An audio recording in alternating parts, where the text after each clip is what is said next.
Nagprotesta ang mga magsasaka sa labas ng Bureau of Customs para manawagan ng aksyon kaugnay sa rice smuggling.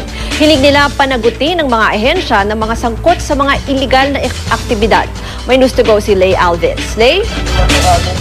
Ruth, nagtipon sa labas ng Bureau of Customs ang mga grupo ng mga magsasaka upang iprotesta ang rice smuggling na pumapatay sa kabuhayan ng mga rice farmers.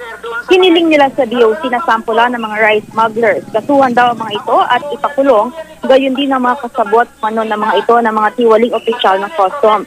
Dapat din daw na gumawa ng mga hakbangang BOC kaugnay sa mga rice smuggling cases sa korte para mapigilan ang mga smugglers at mabawi ang mga nasakoteng bigas.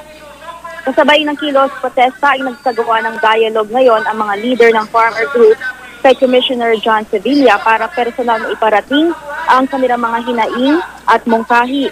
Anila masasayang lang ang pondong inilalaan ng Aquino administration para sa rice self-sufficiency kung patuloy namang makakapuslit sa pasok ng bansa ang smuggled na. Hiniling din ng mga farmer groups na palawigin pa ang anti-smuggling measures para maprotektahan din ang hog, poultry, fisheries, vegetable at fruit sectors na anilay apektado rin ng walang habas na smuggling sa bansa.